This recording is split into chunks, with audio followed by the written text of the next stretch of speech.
Let us start with a very simple question. Okay. What exactly is industrial relations or IR in short? So, industrial relations simply means the relationship between the employers and the employees. And yes, that includes management and unions also. So, it is kind of like a marriage. Okay, sometimes sweet, sometimes full of arguments, and occasionally also needing some kind of counseling. So, the whole idea behind IR is to create a balance between the needs of the company and the rights of the workers. Traditionally, IR was all about preventing strikes and negotiating salaries or dealing with union demands and all. But now, like any other managerial aspect, this has also evolved. Many progressive organizations are now moving away from just managing conflicts to actually developing some positive and meaningful relationships with the employees. And that is where the HRD approach to IR comes in. You might wonder how this HRD is related to IR. As you all know by now, that HRD focuses on helping employees grow technically, managerially, and even behaviorally. So, whether it is leadership training or improving team spirit, HRD is like that personal trainer for your workforce. And then we have OD. What is OD? Organization development. Organization development is more like the wellness coach. It doesn't just work on individuals, but it works on the whole organization. It involves planned changes and interventions like changing structures or improving communication or aligning culture with strategy. When HRD and OD work together, it is like a dream team. Building skills, improving culture, and yes, of course, transforming industrial relations from being full of drama to something that is full of collaboration. And this brings us to the HRODIR linkage. Imagine IR like a cricket match between management and unions. Earlier, it used to be like India versus Pakistan. It used to be very tense, emotional, full of conflict, and all that thing. But with OD, with organization development coming into the picture, it is slowly turning into an IPL style friendly match where both teams, management and unions, they work together to win. HRD building skills, HRD builds skills where OD fixes the game plan, and together they can help in creating mutual respect, trust, and better communication. So, this approach is less about avoiding strikes and more about preventing misunderstandings before they even happen. Right? But why is all this integration becoming more important now? Right? You can blame it on the usual suspects. What are they? Globalization, automation, AI, Gen Z expectations, right? And even this great resignation, or you can say the great layoff that is imminent. I'm not uh, making you scared, okay? But that is how all the news is coming in. It's just a eye-opening thing. Now, the old methods of IR were based on fear, power struggles, or rigid rules. They don't work anymore. We cannot keep playing tug of war in the workplace, but instead, what we need is teamwork. And that is why HRD and IR have to be something sort of like best friends. When both management and unions face the same pressures from technological changes or market and uncertainty, it makes sense to collaborate instead of compete, correct? Now, let us understand what a development approach to IR actually looks like. It focuses on two important things. And the first thing is building competencies. Building competencies.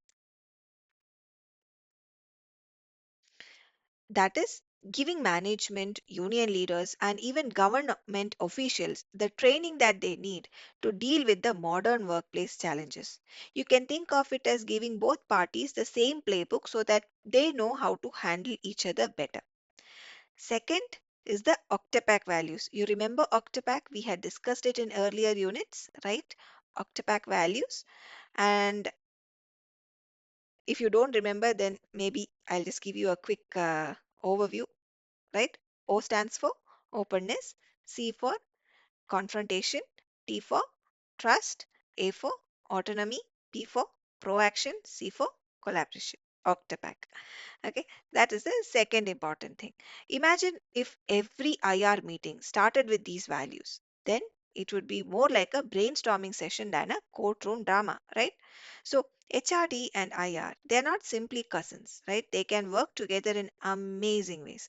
HRD interventions can transform union management relationships from being something that is cold and transactional to more warm and cooperative. Like, for example, training union leaders on how new technology could affect jobs, or helping managers understand how to navigate or negotiate without ego, will help both the parties, right? Think of interventions like communication workshops, or these, what you can say, job enrichment programs or role efficiency labs. They help people understand not just their jobs but also how to relate better to others. So now you might be asking, okay, but how do we actually make all of this happen? Right? Good question. The process starts by, as usual, identifying the problem. Maybe it is the frequent strikes or poor communication or lack of trust. And then what you will do once you identify the problem, you will run a diagnostic study like an MRI scan for your IR system. And based on the findings, you will design the interventions. You will design the intervention programs. It could be team building sessions or training programs, motivational seminars, or redesigning grievance mechanisms. And once these, what you can say, interventions are implemented, the impact can be reviewed regularly in order to ensure whether it is actually working or not. And what is the secret ingredient here? Continuous improvement. Because just like a relationship, IR also needs regular check ins and efforts. Right? Now, let us take a look at some real HRD interventions in the union management space. First, develop union leadership. Instead of seeing unions as enemies, let us think of them, let us try to treat them as partners. Train union representatives in communication, negotiation, and understanding new age workforce needs. And also train the managers, especially the middle level managers, who are often caught in this crossfire between top management and employees. And finally, go for process interventions. Redesign how decisions are made, how grievances are handled, and how roles are understood. In some Indian companies that involve union memberships, they also involve these unions in co-designing work process, and show they have shown excellent results also, less resistance and more ownership. So OD interventions also have a lot to offer in IR. Communication workshops, personal growth labs, job enrichment, motivation seminars, all these can help build a climate of trust and transparency within the organization. So the whole idea here is to move from you versus me to we together. Just as, there is no I in team, right? But there is me. Everyone matters.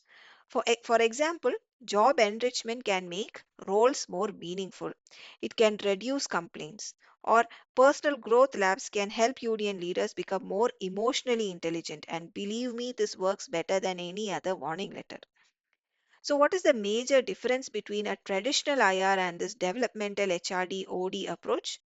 The traditional IR was all about laws, power, and control. It was like a courtroom. Whereas this HRD OD approach is more like a counseling session. It is based on psychology, trust, and self awareness. And yes, using these development insights in IR is not just simply possible, but it is essential. It is becoming much, much, much essential. So, for any of these plans to work, certain prerequisites are always needed. What are these prerequisites? Top management must walk the talk. One of the common things that we have been seeing to all over, right? Top management must walk the talk. They cannot simply promise collaboration and then shut down dialogue, right? They must commit to policies. They must be transparent. They have to avoid playing politics with unions. Only then we can ensure that real development can happen. So, with the right interventions, open communication, and belief in collaboration, following through on policies, IR in India can truly move from chaos that it is usually to cooperation. right? So that was all about unit number 10, industrial relationships and HRD. I hope you got an overall understanding of all the important concepts that we have discussed, that are discussed in this particular unit. So until I see you in the next session, thank you so much. Happy learning.